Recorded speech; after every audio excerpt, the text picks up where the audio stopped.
We are in historic days, days that will be written in the annals of Israel. Our threats come and go, but when we become a regional superpower, and in many respects a global superpower, we have the power to push away threats and ensure our future. You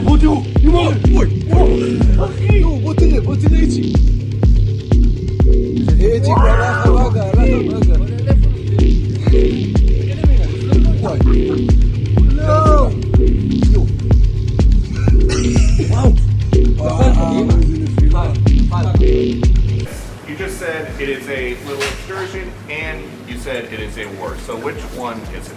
Well, it's both. It's both. It's an excursion that will keep us out of a war. And the war is going to be, I mean, for them it's a war. For us it's turned out to be easier than we thought.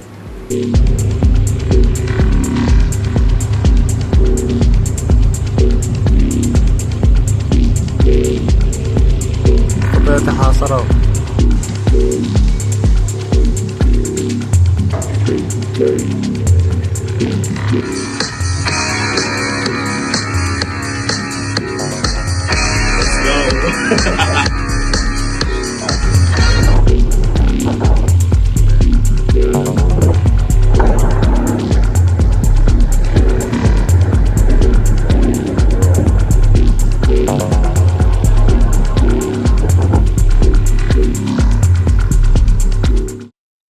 Welcome, new Templars. I'm 𝕯𝖊𝖚𝖚, aka 145 the Mapmaker.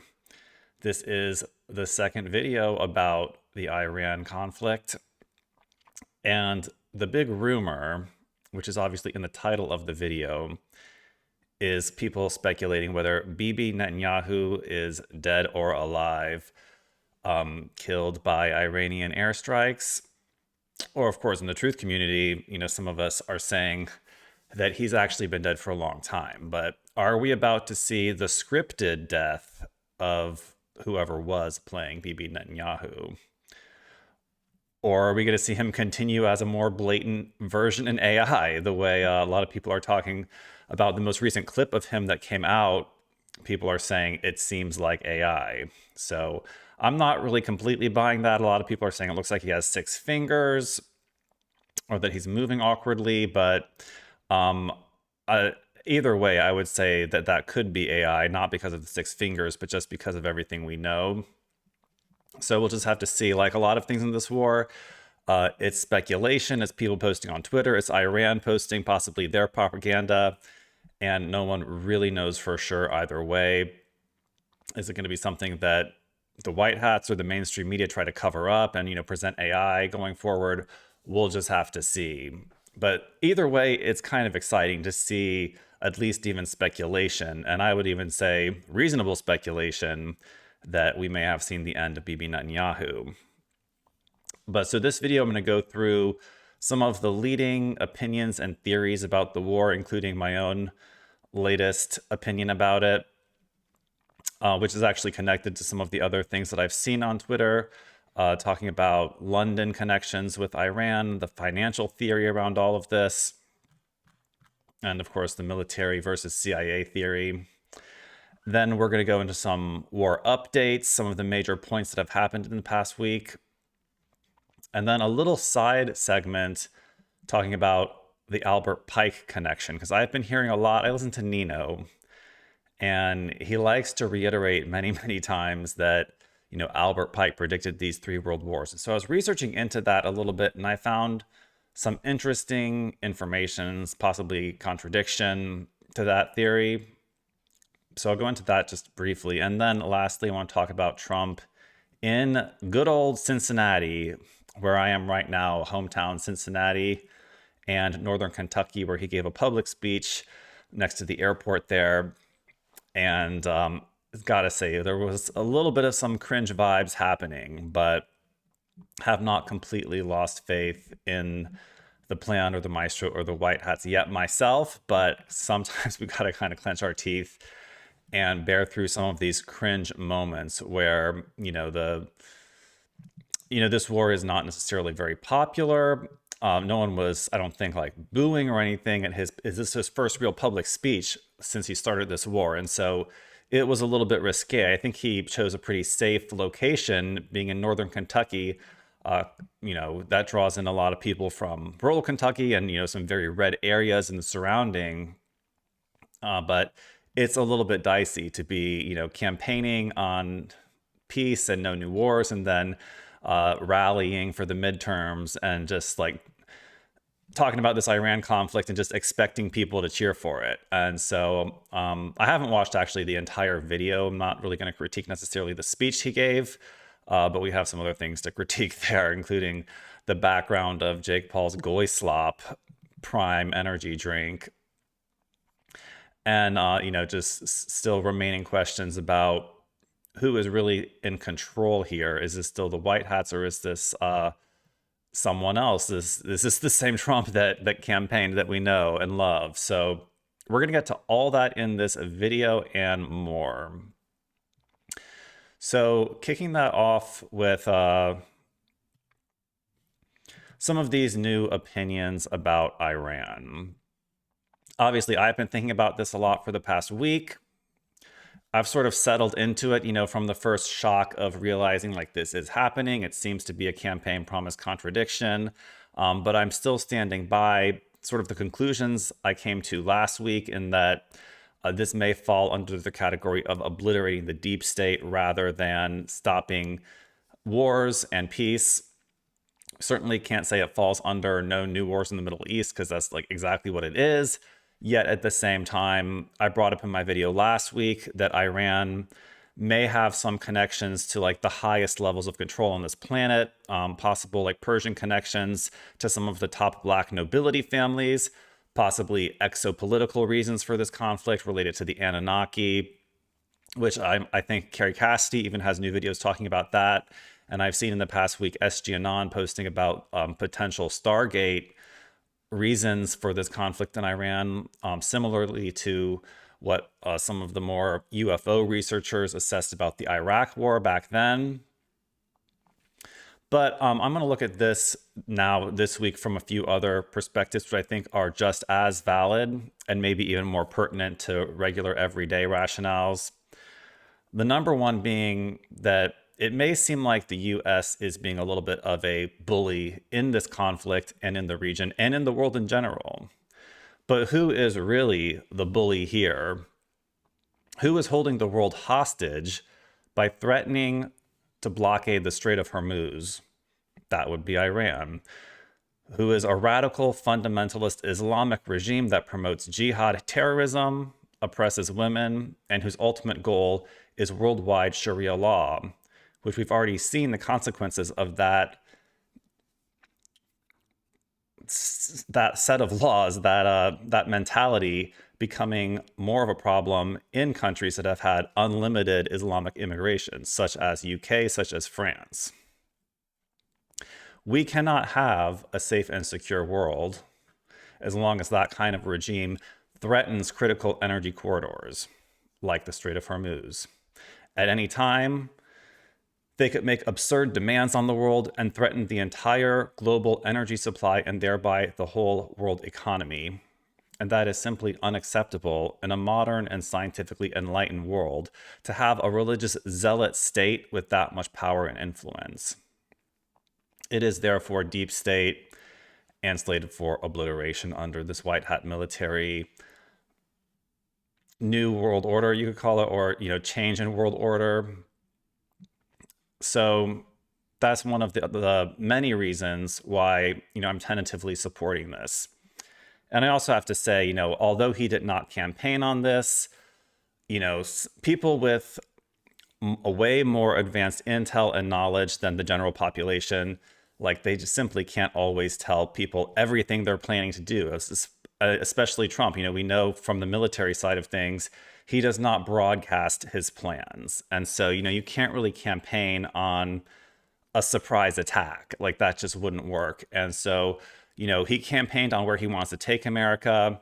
We voted for him trusting that he would use our military responsibly towards those ultimate end goals of making America great again. And, it's like sometimes we have to get through the process in order to get to the end state. You can't make an omelet without cracking a few eggs. The ends justifies the means. These are all expressions that could be used wrongly, but are also true in a sense. And, sometimes you have to like leave it to the adults to make the hard decisions that weren't necessarily promised in the beginning. So another thing that I have been realizing more, like in addition to Persia and Iran possibly having Italian black nobility connections, like I mentioned in my video last week, there could be more London connections as well. There could be a lot more connections to well-known and understood deep state actors than most of us realize. I think generally the American population has quite a limited understanding of Iran's history, who's in control there, and what kind of connections they have, both financially, politically, economically. It all goes way back. And one thing that I saw this week that really got me thinking was this tweet saying, from Dr. 𝕯𝖚𝖚𝖚𝖚, fun fact, here is the $100 million mansion of the new supreme leader, 𝕯𝖊𝖚𝖚 𝖚𝖘 on Billionaires Row in London. Keir Starmer, why aren't you seizing it? Just as you did to Russian properties. And so that, for me, like I was just saying, brings up a lot of questions about connections between Iran and London and, the British Empire. Why London has so many Muslim mayors now, UK has so many Muslim mayors in multiple cities and districts, including Scotland, and especially in London. It almost seemed like if there is like an Iranian or Islamic shadow government that's slowly taking over the world, that they could be having a large hand in London presently. So I was looking into a little bit. I'm not going to go into too much detail on this because I don't even know too much about the entire history, but I was inquiring about British involvement in Iran. And also as a reminder that 𝕯𝖚𝖚𝖚 has been saying that one of our peak nemesis in this whole white hat global operation is actually London. He brings up often that London gave the Steele dossier to the Clintons, that we know the financial capital of London, the City of London, the Bank of London or the Bank of England plays a big role in controlling the Fed, as well as the BIS, the Bank of International Settlements in Switzerland. But London has always been a critical financial hub. And so, like, what is the Iranian connection there? Well, the British Empire had a long and significant history of involvement in Iran, historically known as Persia until 1935, spanning several centuries, and Iran was never formally colonized or incorporated into the British Empire like India or parts of Africa. Instead, Britain exerted influence through diplomacy, economic concessions, military interventions, and informal control. As part of the Great Game, the rivalry between Russia to protect British India and secure strategic commercial interests. Overall, Britain's role in Iran was that of an imperial power exerting informal empire through economic dominance, especially with oil, diplomatic pressure, and military force when needed, and alliances, rivalries with other powers, prioritizing the defense of India, trade, and later energy security over Iran's sovereignty. This history remains a source of deep resentment in Iran towards Britain. So I'm probably talking about the Iranian people having resentment towards Britain. Meanwhile, you have their new supreme leader having a $100 million mansion on London's Billionaire Row. Now, that's something I would have to look up to definitely confirm that. I'm not sure if I can trust. That's the thing with Twitter. It's like everything you should probably double check. Not sure if Dr. 𝕯𝖚𝖚𝖚𝖚 did his research, but it seems like something that's very plausible to me. So we'll have to double check that. But what are the connections between Iran and the classic deep state, what we consider? And so here's another one, is I found this very interesting infographic which I was having a little bit of trouble making sense of the infographic itself. It's essentially showing money flows within Iran, showing that they're blocked from the SWIFT network. You know, as we know, Iran was one of those axis of evil countries that was one of the few countries that didn't have a Rothschild bank. However, it would seem that even though it didn't have a Rothschild bank, that elites may have been using Iran for nefarious financial purposes. And, you know, look no further than Barack Obama sending all those cash pallets there for whatever the ambiguous reason even was for that.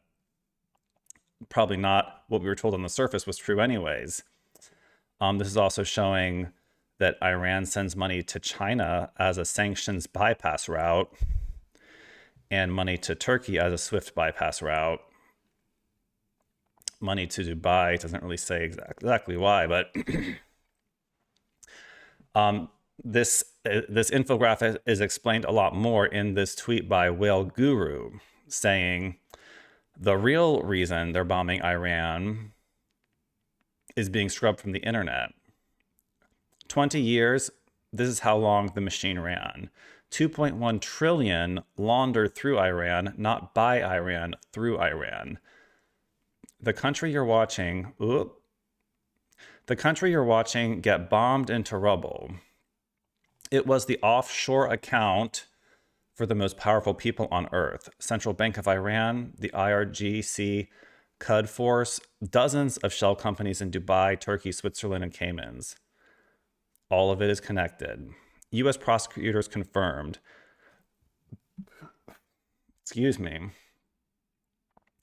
Billions of dollars moved through American correspondence banks while sanctions were supposedly in effect.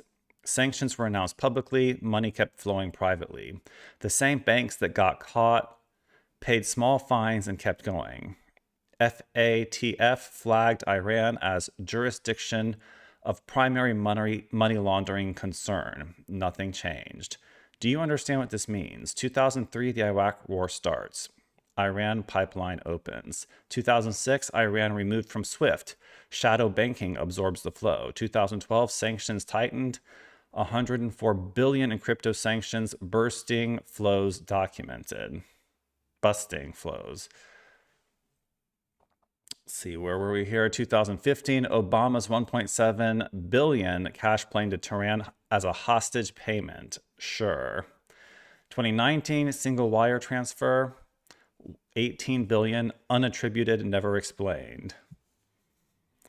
2004, Epstein files start dropping. Trump's name is in there 38,000 times. I'm not sure about that. 2005, pressure mounts. Epstein searches hit record high. February 28, 2006, bombs start falling on Tehran.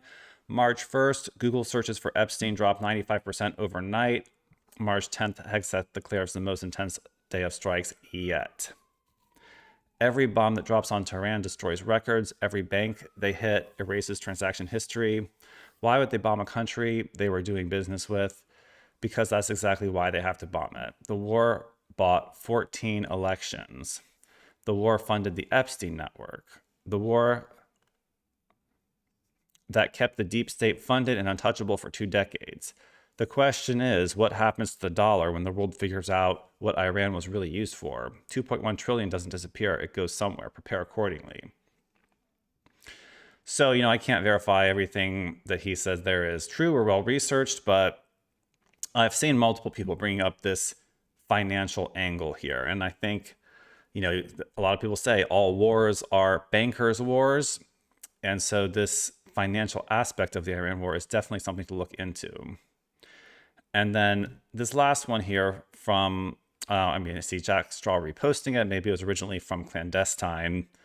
It's signed here, bio-clandestine, which I'm not sure what that means. But this is maybe the most simplistic way to understand it, saying we are witnessing the U.S. military destroying everything that the CIA had built. Iran and their terrorist proxies, Venezuela, the cartels, and Cuba is up next.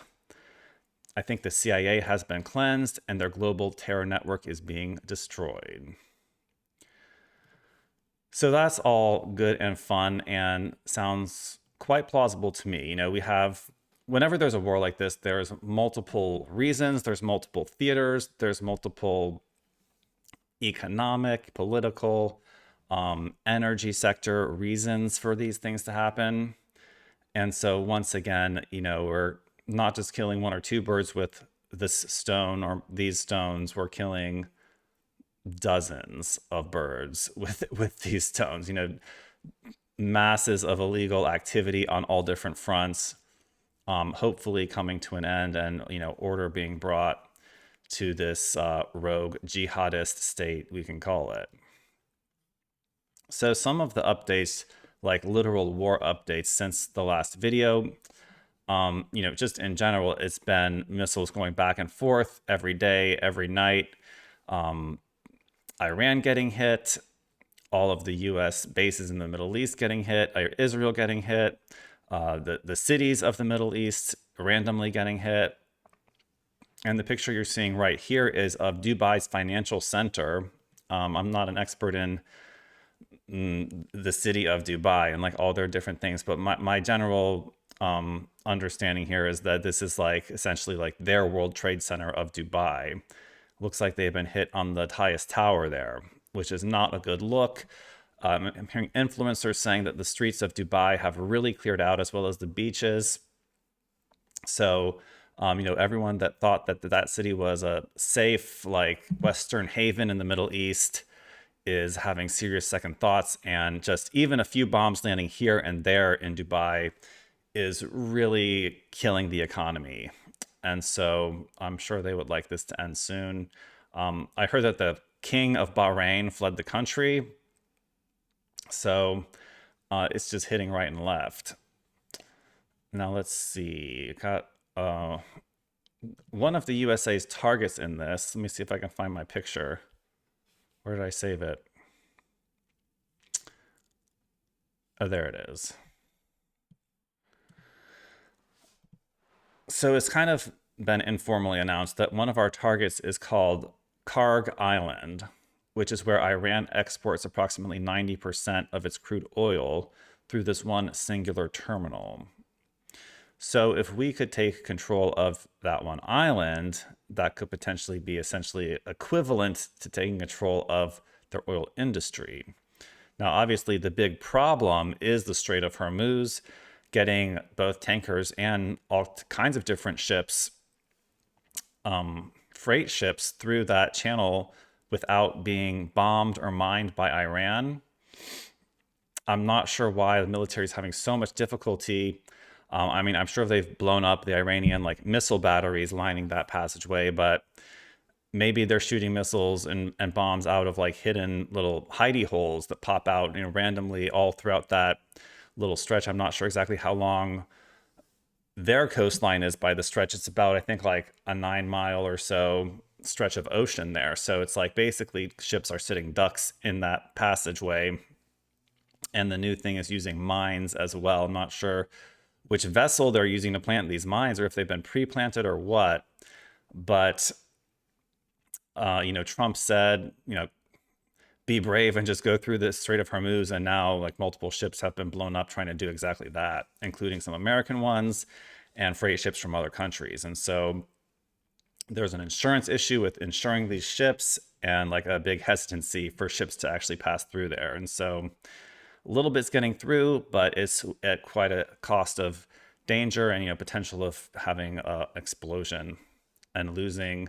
I would think this would cause a huge environmental disaster as well. Sinking an oil ship that will cause an oil slick and then needs to be cleaned up. And it's we're talking about blowing up all of them. It's an endless, that would be a serious environmental catastrophe.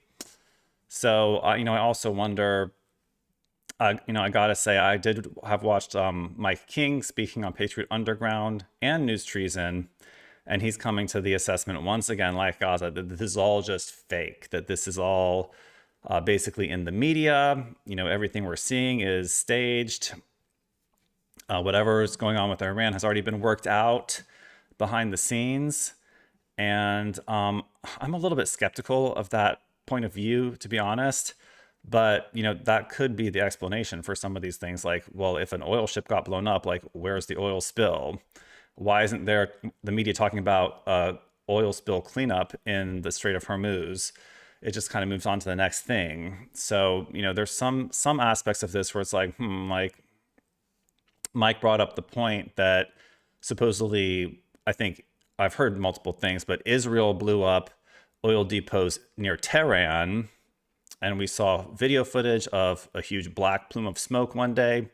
But he was bringing up in his video that the very next day they were having public demonstrations and the sky seemed to be completely clear. Like whatever had happened the day before was just like forgotten. We were supposed to, typically we would see black skies and acid rain for like multiple days, but it seemed like that whole thing that had supposedly happened the day before was like magically gone by the next day. And so again, what is real? What is fake? What is AI? What is footage from 6 months ago in the attack that we saw then? And I mean, honestly, like what is footage from anywhere in the world that looks somewhat similar to Iran? I mean, they have a very similar style of architecture in a lot of different places in the Middle East. And there's been conflict there for decades and decades since we've had, widespread video cameras and smartphones. And so there's definitely many, many accounts on Twitter that are just posting blatant lies in order to get clicks, in order to get eyes and attention. I'm not sure what they get out of it. Like I would never post something that I knew to be untrue or fabricated or old, claiming it to be new news just to get clicks, but it's really polluting the information space, especially when, we already know that we can't trust the mainstream news. Places like CNN have been caught staging attacks and staging war events ever since the Gulf War in the early 90s. And so can't trust the mainstream news. Twitter is maybe a little bit better to get what we may perceive as uncensored information, but at the same time, we have all these disinformation agents posting pure BS all over Twitter, and we can't tell what's real or fake. So it's very hard to discern what's really going on in this war. I follow a couple like fitness accounts from Iran. I haven't seen them post anything. So it's like, there may even be an internet blackout there. And on top of all of that, countries like Israel and UAE, Dubai, have specific laws against posting any type of video footage of these war events happening, of the bombs dropping, for national security reasons, saying that if you post video footage of these missiles hitting Israel or Dubai, that could reveal the locations of their anti-aircraft capabilities or anti-missile batteries, and therefore it's a national security thing. And so literally it's illegal to post. Now, I'm not sure about posting just footage of damage or not, but it's a sticky thing. If you were there, would you really want to risk it of like posting your footage or even taking footage when you're risking going to jail and 5 years in prison? So, there's laws against even sharing this. And so who are we supposed to be getting the information from? Some of these pictures, like for some reason, like some just resonate with me as more real, and others I'm like, I'm not sure about that. But like, I think this is real of the Dubai Financial Center on fire. I'm very curious and skeptical of all the footage I'm seeing and pictures even labeled as Tel Aviv. I don't doubt that Tel Aviv is being hit. I played a few of the clips in the intro to this video that I thought were maybe the most convincing of, Tel Aviv getting hit like literally every night pretty heavily. Even there's been a lot of videos of Iran using cluster munitions on Tel Aviv, which I'm not really sure the impact of those. I kind of feel like that's throwing a big hand of poppers or like firecrackers. Like I'm not sure they have that much impact when they land, but to be honest, I'd like to see some heavier munitions used on Tel Aviv. No, but that's our ally. Whoops. Here's another picture of Israel using white phosphorus in southern Lebanon. So at the same time as Israel is attacking Iran, Israel has decided to conduct, major operations in Lebanon as well against Hezbollah, supposedly is their justification, which, I don't necessarily buy. I think they're trying to more like expand their border into Lebanon. So, yeah, like none of these pictures or footages of damage are necessarily fully confirmed, in my opinion. but we take what we can get. So this week on Monday, March 9th, we've been seeing every weekend, like everyone, Twitter, when I was looking at Twitter last Sunday, everyone was exploding with the markets are going to completely crash on Monday. And I think the same thing the previous week and the same thing the previous week. And it's just not materializing. We're seeing, at least in the crypto markets, we're basically seeing a flat line. I guess this Monday, the Japanese stock market crashed fairly hard. I'm not sure if it's come back yet or not. But, we're expecting turbulence in the markets, but not necessarily seeing anything too dramatic. Like I mentioned previously, some of the more exciting pieces of information coming out, I'm not sure to call them facts or rumors, probably more like rumors, but there was heavily rumors that the head of Mossad, D.S.M.P, had died in Iranian strikes in Israel. And further rumors that Bibi Netanyahu may have died in the same strike. So that was fairly exciting. And then we hadn't heard from Bibi Netanyahu for a few days up until yesterday, when that video in the intro came out, which a lot of people are suggesting was AI.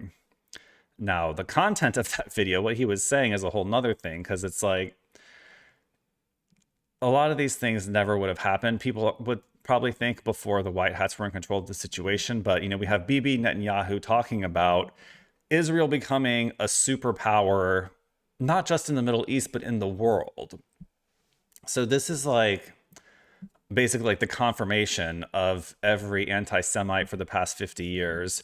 What he was saying in that speech was like, wow, like my tweet, when I retweeted it, was like, he just came out and said it. He just confirmed everything that people have been accusing Israel of wanting to be greater Israel, of essentially taking over everything from the Tigris to the Euphrates, and even went as far as saying he wants to be a global superpower, which of course superpower insinuates that you have nuclear weapons, which most people think Israel does, but they're not supposed to, at least publicly.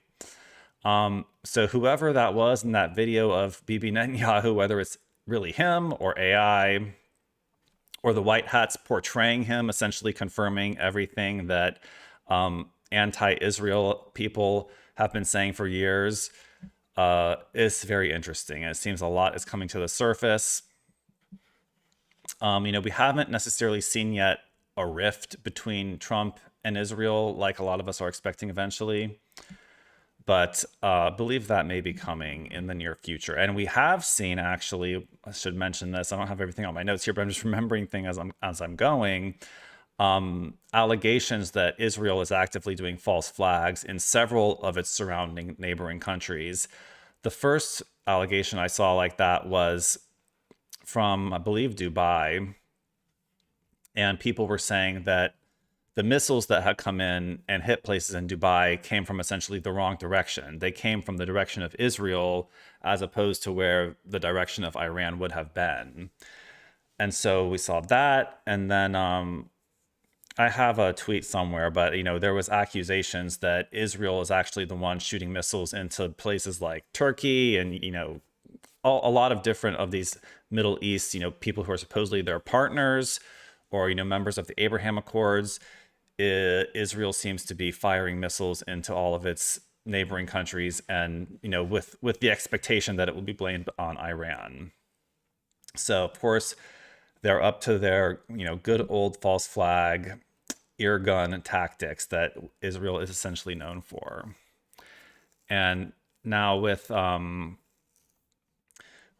warning having been issued to California that Iran may do a drone attack in California, that was issued by the FBI. A lot of people are now expecting possibly a major false flag in the USA, but I don't want to report too much on things that haven't happened yet. We've been possibly expecting some kind of false flag or sleeper cells in the USA for a long time.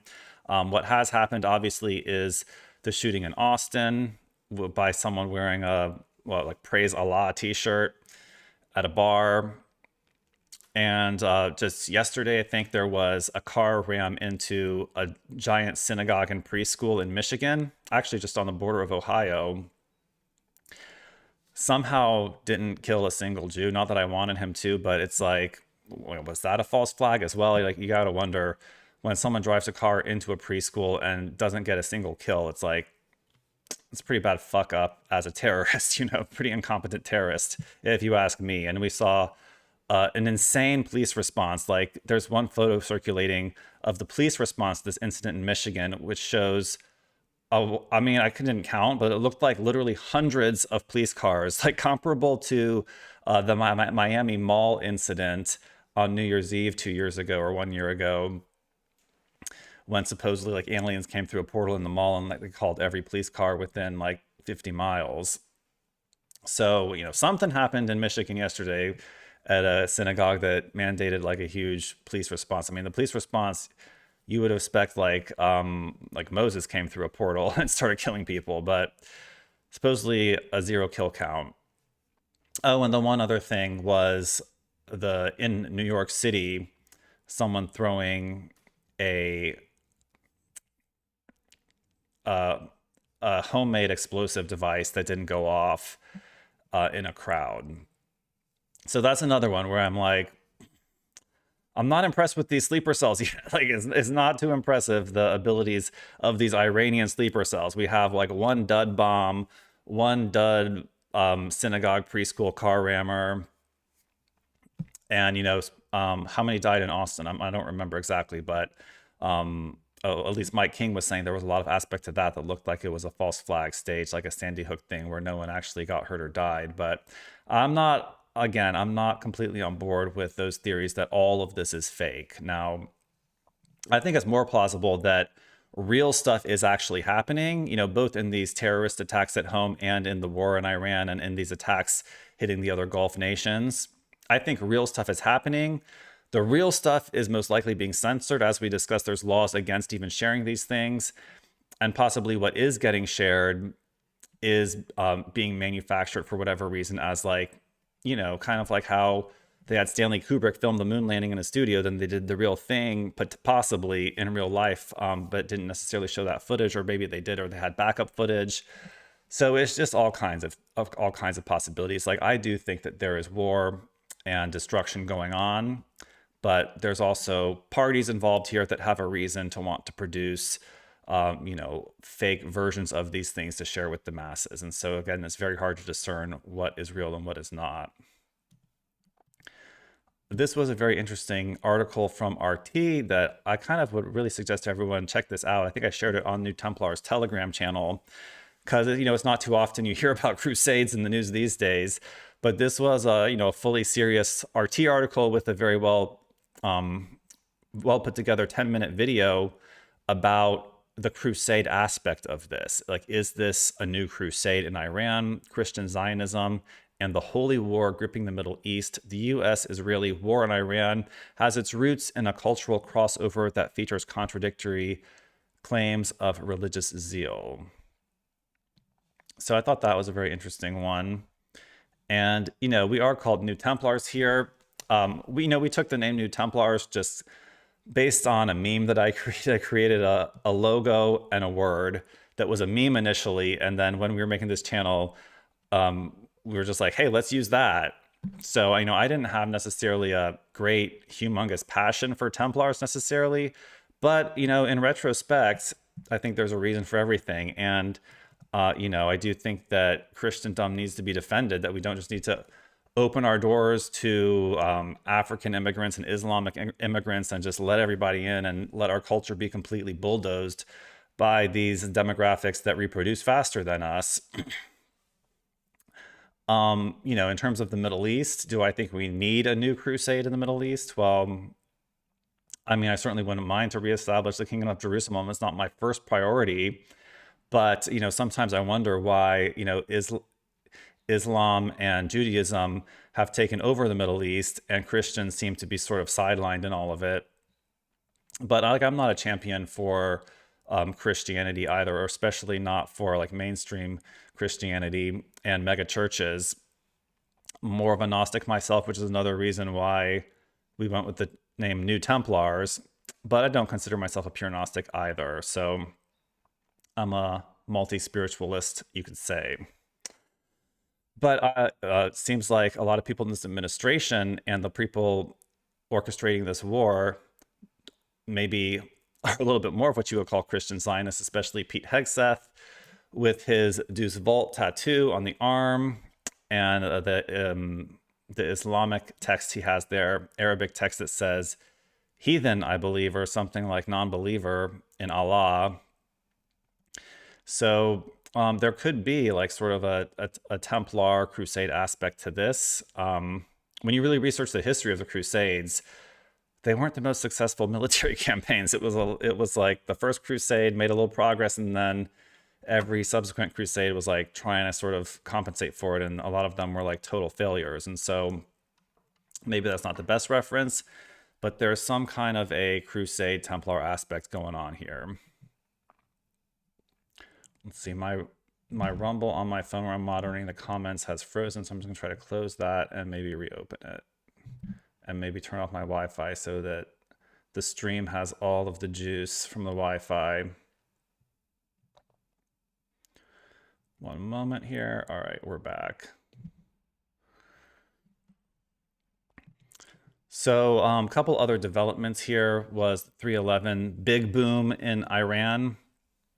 So that was earlier this week, 2 days ago. There was video footage that seemed to be new footage. Again, all this video footage is a little questionable, but seemed to be new footage of a giant explosion that people were speculating if that was a tactical nuke or if it was a Moab, a mother of all bombs from the USA, which has been used before. And there was never like really a conclusion, but there was a huge explosion in the city of Qom, which was Iran's clerical capital. And again, when we see Moabs being used, we wonder if possibly that's targeting subterranean infrastructure. I would even wonder if we already have sent in, elite either Delta Force or even super soldier teams into the actual underground bases in Iran, because I think there's probably a lot more work to do on the underground in Iran than even on the surface. And unfortunately, that's where we probably won't hear anything on the news about what's actually going down in the underground, especially if it involves reptilians. Because, technically, even in the USA, we're like not supposed to actually have these deep underground military bases, which everyone knows actually do exist. You can even tour some of them. So, our objectives in Iran, more even subterranean than on the surface, I would say most likely. That's where their missile cities are. And so could we potentially take them over by sending in like the right team into these bases through some, back door that could end the war much more rapidly, even than, it's like, feel like when people say boots on the ground, like they expect like a line of soldiers like marching over the border, like from east to west, or and I think they got to consider tactical missions like boots on the ground, like we did in Venezuela, like helicopters flying in, drop a team, they do a mission, and ideally we get them out. I even believe that we have teleportation technology that could be used if we want to go that route. If we're using the discombobulator weapons, teleportation technology, all kinds of things, super soldiers, I would venture to speculate that there have already been quote unquote boots on the ground mission in Iran. And, this whole debate in the mainstream about, will this be boots on the ground or not? I would say based on what we've seen in the air, there's probably already been some things happen on the ground and definitely underground that we are never going to hear about. And so, the last thing on my list here, I've already mentioned some of these. The Dubai Financial Center hit 312, and then the Iran drone threat to California.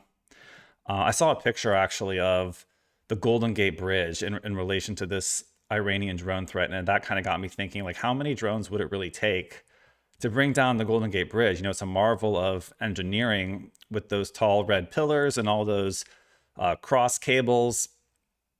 But like, if you flew a drone into just, a few of those little cross cables start snapping some wires, like would the whole bridge just kind of like bloop? Like, I don't know. So that could be a target. There's a lot of targets. I've also seen Iran supposedly mentioned targeting some of the US tech companies' headquarters in Dubai and in the Middle East, talking about like Microsoft, Palantir, Oracle. I don't know which other ones, but it's like basically, I think if they targeted the USA, Silicon Valley might be a big target, since that's really kind of the tech behind running our war machine. So that's basically all I have for the Iran war updates. But now I do want to mention this little segment about Albert Pike. So as many of you may have heard, and I think it's even on probably my Cult of Baal map. So, this may require a revision if I confirm that this is true. But a lot of us have heard that Albert Pike wrote about a plan for 3 world wars. He somehow knew, I guess the claim is back in 1871, that there would be 3 world wars. And he seemed to describe the first 2 pretty accurately. And he mentioned that the third would be between radical Islam and Zionists, who would mutually destroy each other in the Third World War. And afterwards, the world Luciferian order would be established. So I was trying to essentially confirm that, or find, is that really what he wrote? I was actually looking into like what he said would happen afterwards exactly, because I remembered it was something about, Luciferian. Lucifer would be revealed as like the true God. But I was trying to find the details of like what actually happened afterwards. And what I was surprised to find, and now I was inquiring about this with Grok, and so take that as you will. I know a lot of AIs like to poo-poo conspiracy theories, and so I'm a little bit skeptical of this.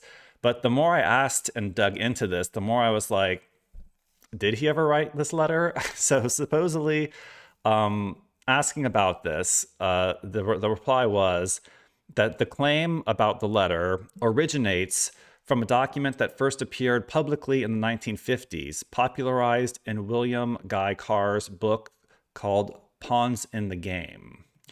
No manuscript, catalog entry, or contemporary record from Pike's lifetime exists. The British Library and British Museum have repeatedly confirmed that they have never held or displayed any such letter. The text contains clear anachronisms, e.g., the terms fascism and references to political Zionism and a sovereign Israel, which post-date 1871. It traces back to earlier anti-Masonic hoax literature rather than any verified correspondence between Pike and Mazzini. So that's the first reply that I got from Grok. And again, take it as you will. I was like a little bit skeptical, but I'm like, is there really a letter? Because, that is kind of the place where you would find such a thing, is like in a museum. Like I was like wondering, like, who really has Albert Pike's private correspondence? Because this is not written in his main publications, such as Morals and Dogma.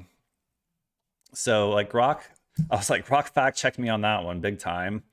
But I kept looking into this. And so I was looking into what the purported fake letter actually said. What did it say about this Luciferianism that comes after the Third World War? The circulating version describes 3 engineered wars as steps towards a global upheaval. For the Third World War, it claims the Third World War must be fomented by taking advantage of the differences between the agitur of the Illuminati, between the political Zionists and the leaders of the Islamic world.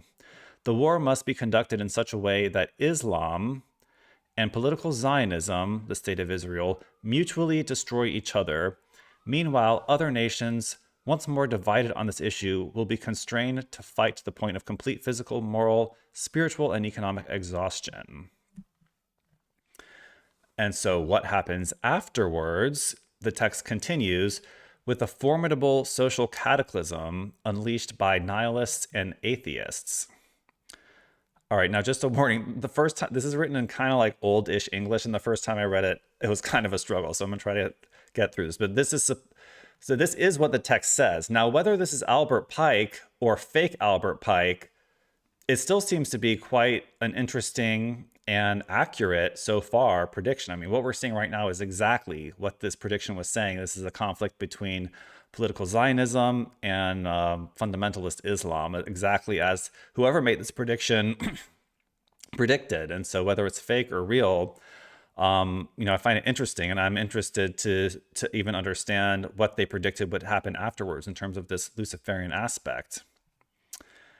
So, quote, "Then everywhere, the citizens obliged to defend themselves against the world minority of revolutionaries will exterminate those destroyers of civilization, and the multitude disillusioned with Christianity, whose Desiac spirits will from that moment be without compass or direction, anxious for an ideal, but without knowing where to render its adoration, will receive the true light through the universal manifestation of the pure doctrine of Lucifer, brought finally out in the public view. This manifestation will result from the general reactionary movement, which will follow the destruction of Christianity and atheism, both conquered and exterminated at the same time." So there was really only about one or two. I'm not sure what D-stick spirits means, but it was a little bit tough reading the first time. But in other words, after the mutual destruction and exhaustion, society collapses into chaos that discredits both Christianity and atheism. The surviving masses then supposedly embrace the pure doctrine of Lucifer as the new true light. And so Grok concluded that, saying this is all part of the fabricated narrative pushing a supposed Illuminati Luciferian endgame. Pike himself wrote extensively on Freemasonry and philosophy, most famously in Morals and Dogma, but nothing resembling this war prophecy or Lucifer worship plan has ever been found in his authentic works. So that's just a few things to keep in mind when you hear people talking about this plan for 3 world wars, that, and conspiracy lore, like this is universally attributed to Albert Pike. And I think even in my Call to Build diagram, I mentioned something about this, but seems to be a little bit questionable, like the origin of this theory. So I inquired then further into about William Guy Carr, where did he get this theory from? In his 1955/1958 book, Pawns in the Game, and referenced in his later works, Satan, Prince of This World, claimed the alleged Pike-Mazzini letter, dated August 15th, 1871, was catalogued and displayed in the British Museum Library. However, he provided no primary evidence, no photo, no catalog number, no direct quote from the original document, and no indication he'd personally seen it. Now, I didn't copy and paste all this from Grok, but it was also saying that he got some of his evidence from a certain Catholic cardinal who maybe he had seen the original document, but then it was saying that he was even misled by even earlier anti-Masonic literature. And Grok was saying that specifically that this theory, this prophecy, specifically traced back to the 𝕯𝖚𝖚 hoax of the 1890s, which I have actually heard of that it's like an anti-Masonic. And again, there's another thing where it's like, is it conspiracy theory, or is this just been labeled conspiracy theory in history because it was actually true? But there was this thing called the 𝕯𝖚 hoax in the 1890s, which was like an anti-Masonic conspiracy theory. 𝕯𝖚, real name Mary Joseph Gabriel blah blah blah, was a French writer who faked anti-Masonic exposés for profit and later admitted it was all a deliberate fraud in 1897, invented elaborate stories about Paladin Satanism and Freemasonry. In his book Le Diable 𝖯𝖚𝖘𝖙, written under the pseudonym, 𝕯𝖚 fabricated a supposed Pike-Mazzini correspondence from 1871 outlining secret Luciferian plots. This included vague plans, but not the specific 3 World War narrative that circulates today. So in the conclusion here, no, this is from Grok still, no, there is no verified authentic correspondence between Albert Pike and Giuseppe Mazzini from 1871 or any other date that matches the famous 3 World Wars letter or prophecy. Historians, archivists, and multiple official sources have consistently found no original manuscript, no catalog entry, no photographic evidence, and no contemporary record of such a letter ever existing. The alleged document is widely regarded as a 20th century fabrication or hoax, with roots dating back to earlier anti-Masonic hoaxes like the 𝕯𝖊𝖚 affair in the 1890s, which invented stories about Pike and Paladin Satanism involving Mazzini. So, you know, I know a lot of times you can't trust fact checkers, you can't trust snoops, but in this particular case, I'm like, I mean, does this letter from Albert Pike, like, where does it really come from? And so, you know, we're talking about written correspondence from over 100 years ago. If no one has the original letter, like, is it even true? But then again, it's like, if they were making these predictions even in the 1950s, someone had a very good idea, or even a prophecy, you could say, of what this Third World War would look like. And I don't know. What do you guys think about, like, the ultimate end state of this theory of, you know, Christianity and atheism mutually destroying each other and a Luciferian religion arising out of the ashes? I don't know. But anyways, I don't think we can necessarily directly attribute that to Albert Pike. And now there are mentions of Lucifer in Morals and Dogma. But even those are written in a way that's not like saying, oh, by the way, like, I worship Lucifer, but they're written in a sort of like convoluted way that remains a little bit ambiguous.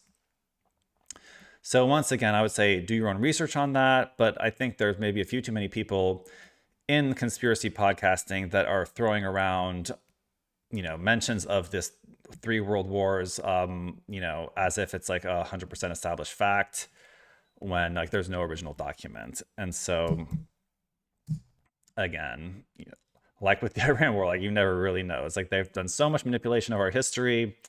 It's always interesting to see like old documents. This reminds me of when I actually went to the George Washington National Masonic Memorial, and I saw the original book of, what was it called? Someone had sent George Washington a book warning him about the Illuminati, and they literally have it, like the actual book, like in the museum of the George Washington, a Masonic museum outside of Washington, D.C. So it's like, that's when you've seen it, when you've like read it, when you know it's really old. It's like, you know that happened. You know, George Washington was warned about the Illuminati. Like, there was something called the Illuminati back then in the 1700s that people were like warning our political elite about.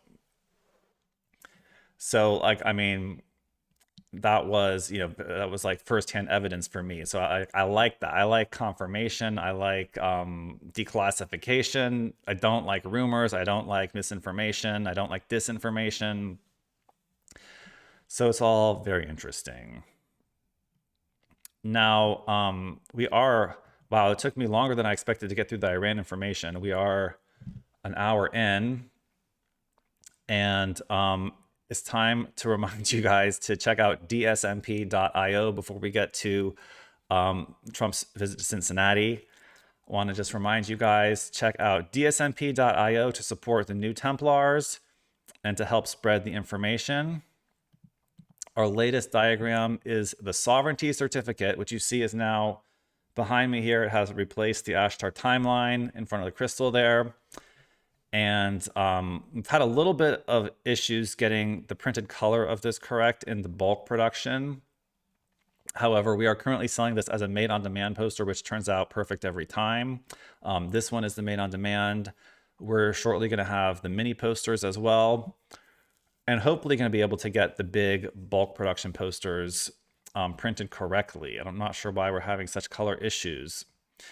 But this is the roadmap to sovereignty, with its central feature being a list of actions and lifestyles of the NPC versus the actions and lifestyles of a sovereign, and how to, now this is not legal advice, but this will eventually come with our compendium packet, which gives you multiple routes to achieve different things, like, say, avoiding certain taxes, or driving without necessarily proper paperwork, And so this is like the assessment of many, many people out there who have explored these things. And of course, we can't guarantee that any of them are necessarily legal, but this is the strategies that people have taken. So that is a sovereignty certificate.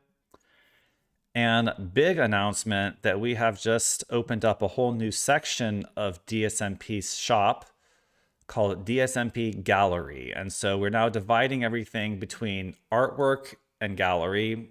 Artwork is considered all the different prints, whether it's printed on poster, small print, tapestry, and I think downloads is a completely separate category, but gallery, D.S.M.P Gallery is going to be one of a kind, hand painted, more like what you would find in an actual gallery. It's like, I love the posters because they can be more widely circulated and they're better priced. But I've always wanted D.S.M.P to be more of like a high-end gallery art installation at the same time. Like with every big artist, you have the painting and then you have the prints of the painting. And so thus far, we have only sold the prints. And now we're going to begin actually selling one-of-a-kind originals. And so we have this whole series of 10 hand-painted original D.S.M.P artworks spanning all the years D.S.M.P has been around. The one you're seeing here is the first piece we ever did, titled The Grievance List. And so what this is a newly painted background with the artwork printed on top of it. And so it is one of a kind. There's only one you'll see like this ever. Of course, it is the artwork itself, or the diagram is printed, but the artwork is painted in one of a kind. And so I'll just show you a few of these here in the side window. That's the Grievance List. The 𝖁𝖚 probably turned out my favorite of all of them because, the whole idea of doing the hand-painted background is for it to look like ancient and old, and like the effect really came through strongly on this one. We actually have two versions of 𝖁𝖚. That was the 𝖁𝖚 in ochre, and this is the 𝖁𝖚 in sienna. And so these are acrylic paintings done by myself, a technique I've developed over the years with fluid acrylics to achieve this aged effect. This is the D.S.M.P map, and this is the newest one, a black and white version, or a monochrome version printed over the colored watercolor or acrylic background of the sovereignty certificate. So all 10 of these, each one different, is available in the D.S.M.P gallery on the website dsmp.io. They are $300 each because they're all one of a kind, hand painted, 13 by 19 originals. So check that out if you're interested in owning something really unique. This will really have even a lot more value long term after the map maker is gone 11,000 years later. I don't plan on dying. But this is something very special for the big time collectors of D.S.M.P that want something that no one else has. And the whole idea of these, actually, I'll reveal the master plan here, is that these are essentially maquettes of what will eventually be even larger canvases. So my goal here is to eventually do larger hand-painted canvases. We're going to have to invent a different printing technique because you can't send a canvas through at least my home printer. So possibly using like a mural printer machine, which we're looking into investing into one of those. So eventually, essentially, or you could always do screen printing. Like Andy Warhol's always been one of my biggest inspirations as an artist. And so we could do screen printing, or maybe the more modern version is a machine mural printer.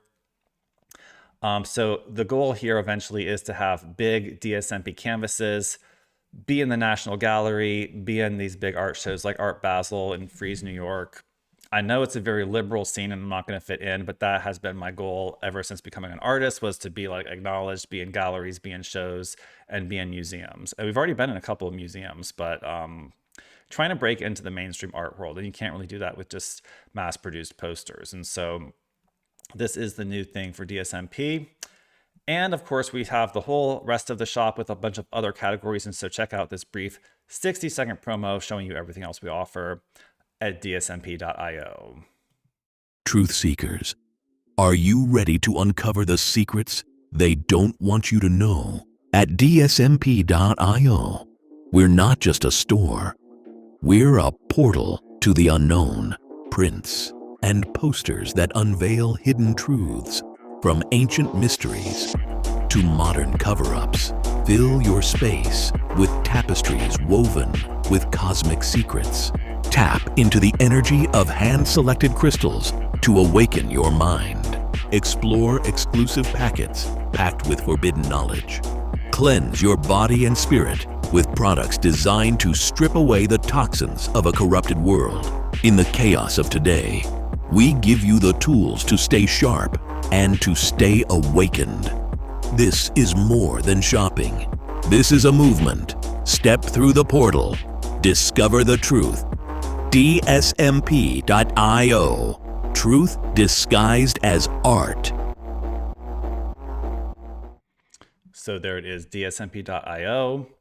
And definitely check out the crystal section. We have pyrites on sale. I just actually bought a few more crystals today, and I'm also even considering going through the archive of my personal collection and listing more of those, since I didn't actually go to Tucson this year. But check out all the different categories and help us out. And don't forget to subscribe to our newsletter, which we only send about once a week, to find out about all the new video drops, product launches, sales, and other announcements. dsmp.io. All right, so let's talk about Trump visiting my hometown. It was all the excitement here in Cincinnati this week. What was it, on Wednesday? Yeah, Wednesday was the day that Trump came to town. Like, it was announced well in advance. It was announced by Harland the day before. It was like, whoa, he's really coming. And like I said, I think this was the first rally since the Iran war began.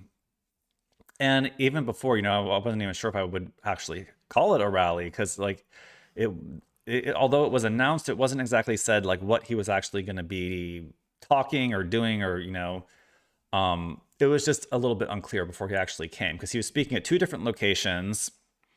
It became clear like the place to go for the public speech was the one in Kentucky, Hebron, which is right by our airport, essentially in the warehouses surrounding the airport here. Cincinnati's airport is in northern Kentucky. So it's a little bit out of the way, but that's just how it is here. So it ended up being the bigger public speech, which was more just like a rally. So again, like I wasn't sure if this was going to be like a little small speech, how many people they were going to let in, if it was going to be like a standard rally or not. The one in Hebron, Kentucky ended up being more like a standard rally. And then the one actually in Ohio at Verst Logistics contract packaging facility ended up being more of like a private like meet and greet with just this one pharmaceutical company, which I've never heard of. There's a lot of companies in Cincinnati, but my first impression of this whole visit was like, this is kind of random. Like, why is he actually coming here? Like, it seems an unnecessary risk for such an important person, for one thing. Now, I don't necessarily believe they sent like the original, like the true Donald Trump here. I think they probably sent Rally Trump, which of course, you know, someone this important like must have body doubles that I think would be the one attending such events like this. Yeah, but you never know. You never know. I mean, some people say the original Trump has been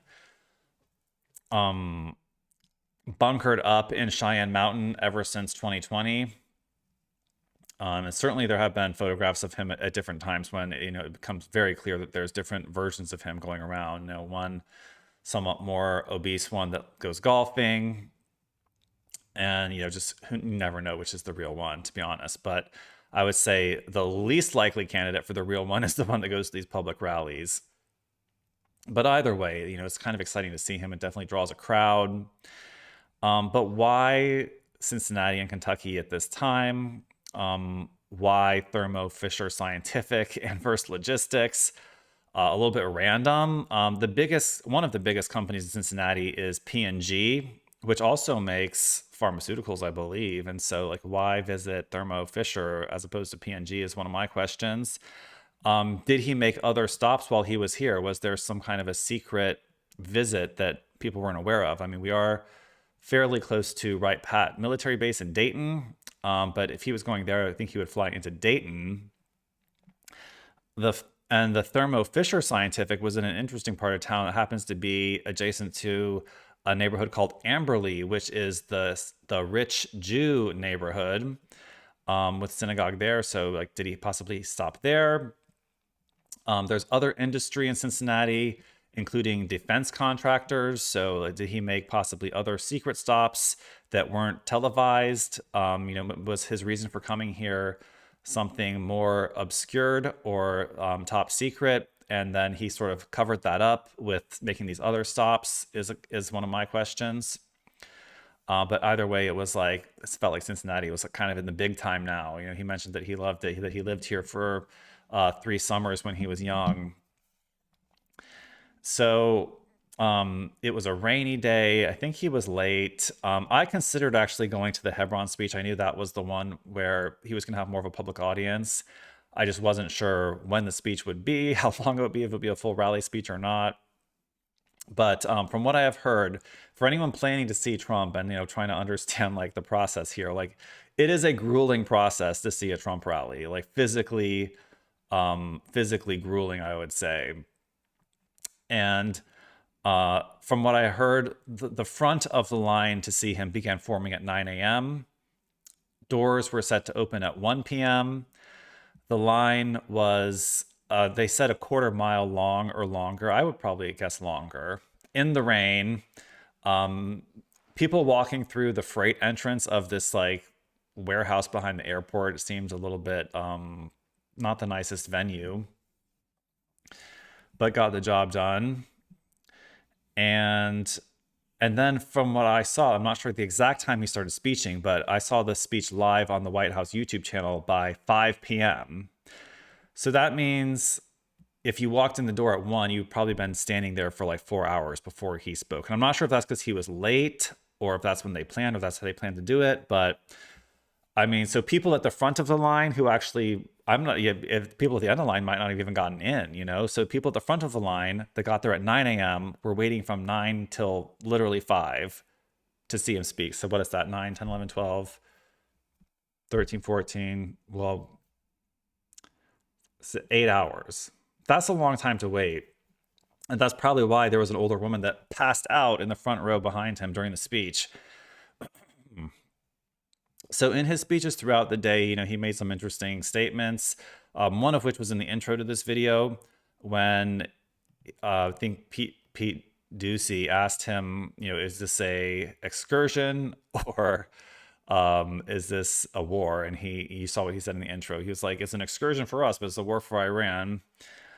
He did mention that the rally speech essentially in Hebron was the beginning of the midterm campaign. So that made that clear that, he will be essentially campaigning for Republicans for the midterms, which he's all about campaigning. No other president, I don't think, really campaigned much during his presidency, but Trump's all about it. And like I said before, this was the first speech when he was literally, bragging about this Iran conflict and expecting the same level of enthusiasm and applause as he previously would receive from talking about no new wars. And so I think this was a safe crowd to do it with. The Northern Kentucky crowd is not necessarily like the most critical or the most, like, they've probably all been Republicans for decades. And so, they're used to Bush going to war in Iraq and they're used to just being Republican gung-ho no matter what. But I would say with any other audience, like we're getting into a little bit of prickly territory here with, expecting people to blindly support this Iran war when it goes completely against some of his campaign promises. Now, I was also a little bit critical of this on Twitter, saying that Trump did a rally yesterday with a literal backdrop of straight goy slop. Think about that for a minute. It's Jake Paul's 𝕯𝖚𝖚 𝖁𝖚𝖚 forming the backdrop for this rally. Now, it's hard for you to see here. I'll zoom in as much as I can, but essentially below this banner that says lower taxes or lower, let's see, zoom out again. Oh, it's not in that picture. See, I have a better picture of this, but it's a very horizontal one. Here it is. All right, ready? Lower prices, bigger paychecks was the theme of the rally, which is what the signs they gave people said, and it was the big backdrop. And you see behind the backdrop of those words is like a giant one-story stack of these red, white, and blue energy drinks, which happen to be 𝕯𝖊𝖚𝖘 by, no, I'm not, Jake Paul. I get the two of them confused, but Jake Paul, which I wouldn't touch these things. I mean, I don't drink any energy drinks except for sometimes like black coffee. Most energy drinks have artificial sweeteners. And so anyone who's health conscious pretty much does not drink Splenda, which is what this is on the label. It appears as sucralose, and there's probably a bunch of other unhealthy stuff in there as well. But yeah, it's questionable for influencers to even promote these things that, you know, claim to be like, it's just unhealthy goy slop essentially. And I'm not sure if it does it have artificial coloring. I'm not sure, but Jake Paul is another questionable character. You know, he's known as a YouTuber personality, like a viral sensation, and then, you know, has formed a career as a fighter as well, which, you know, Trump's really into the fighting, friends with Dana White, but like this guy's Logan Paul and Jake Paul, I would say, sketchy. You see him here, his Illuminati tattoo directly on the chest. And then strangely, when Trump brought out Jake Paul to speak and made the extremely disturbing statement that he would endorse Jake Paul for political office, based on what? Like, based on being like a dumbass YouTuber and like a fighter? Like, I guess he supports Trump and that's why Trump supports him. But a lot of people took issue with this on Twitter and were essentially saying, you know, America's cooked, Trump's cooked.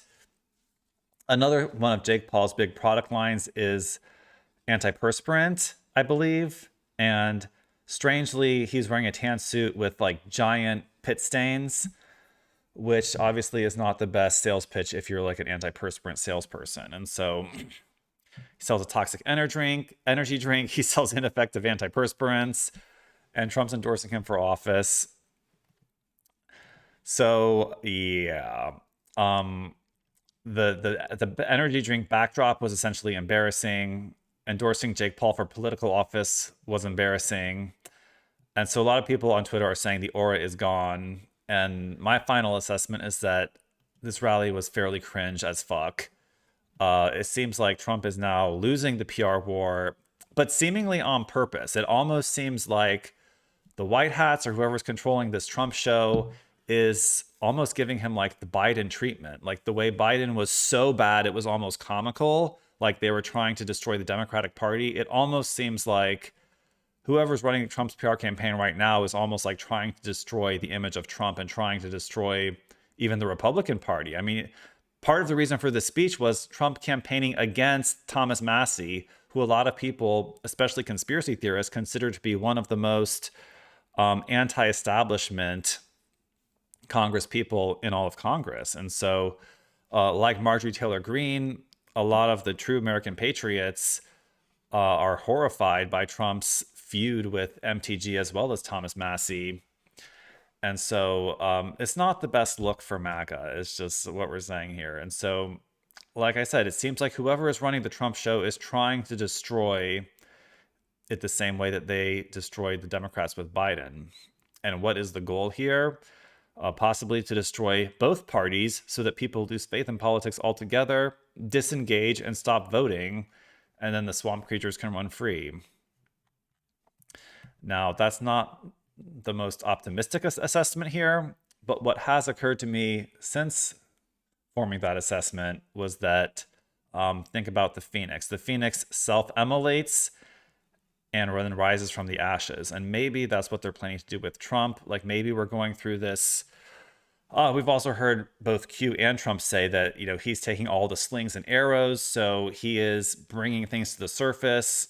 Again, like maybe bringing Jake Paul, putting Jake Paul on the platform is kind of like putting Albert Bourla from Pfizer on the podium and exposing shysters. But I mean, they seem pretty friendly. And, you know, you saw the video in the intro of them doing the little MAGA dance together. And just a lot of people are saying like Trump's or whoever is playing Trump in this scenario, his demeanor is inappropriate for someone that is currently at war with Iran and, possibly dragging the world into World War III and being accused widespreadly of being a puppet of Israel. However, at the same time, this is having the effect of red pilling the masses on Israeli control of the US government. And so could this be sort of Trump falling on the sword purposefully in order for a boomerang effect to come around by the midterms? I could see that. But on the surface, this is getting, harder and harder to endorse and support. And it's on the surface, it is quite cringe. And so leave it in the comment, you guys, what's your take on this rally, and what's your take on the 2026 PR strategy of the white hats? That seems to be the self-immolation, hopefully before the rise from the ashes, is my best assessment of this. And so lastly here, I just have a fun infographic to show you. I'm sorry, I wish I had like a better final assessment of the Cincinnati trip, something a little more optimistic, but it was a little bit hard to watch.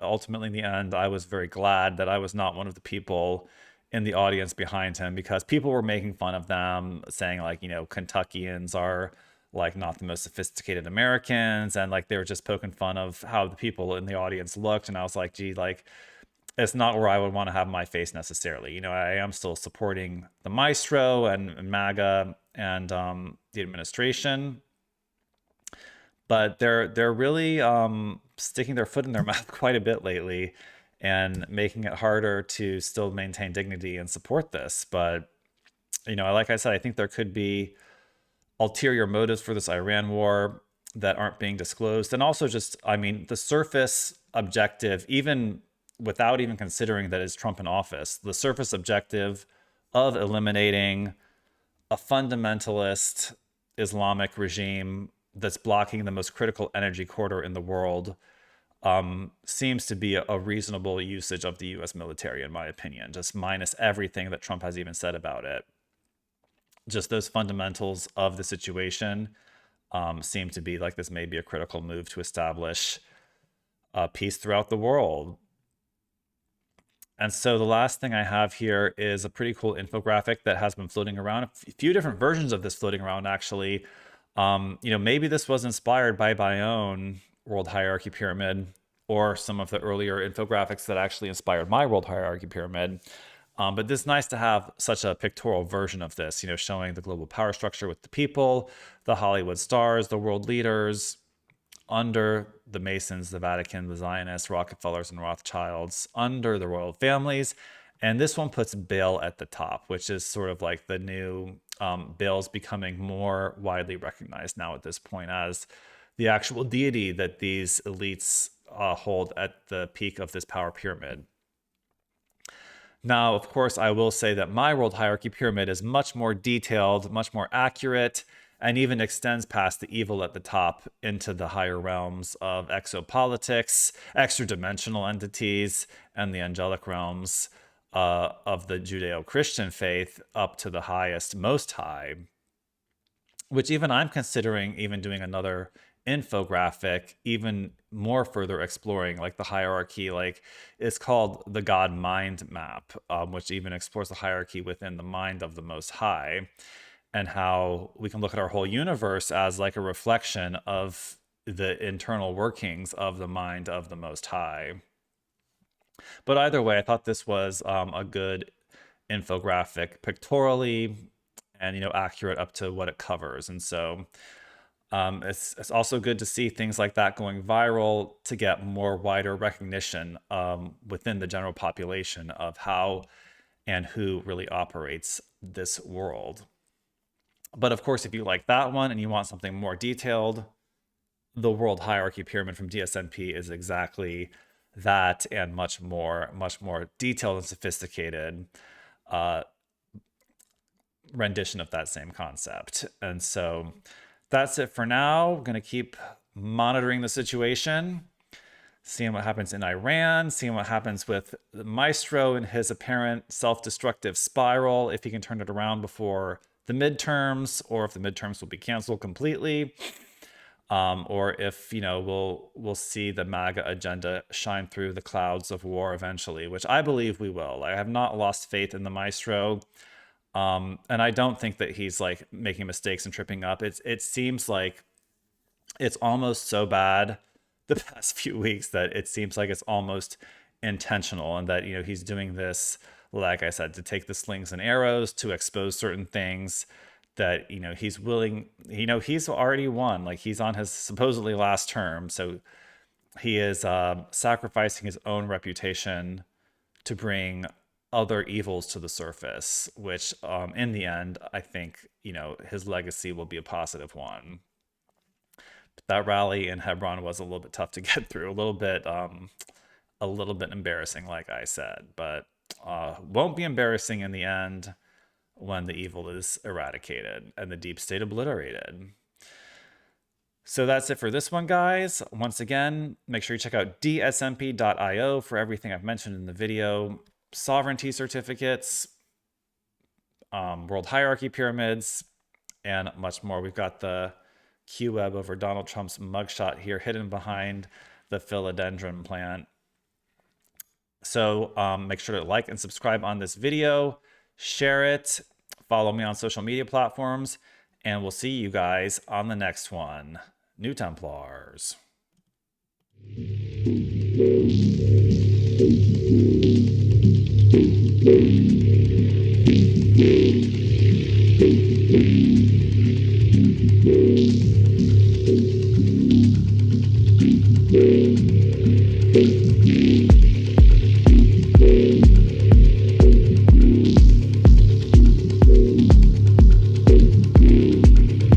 He could have undermined the messaging so much that he can actually control exactly what people think.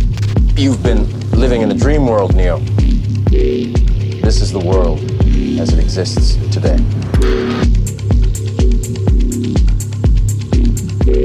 Welcome to the future of finance.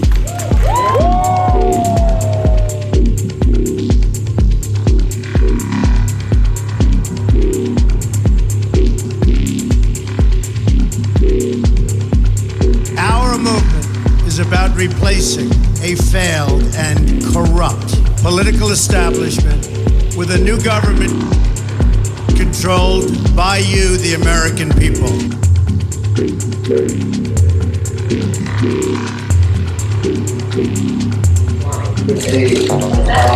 Calm before the storm. What's going on, Mr. President? You'll find out.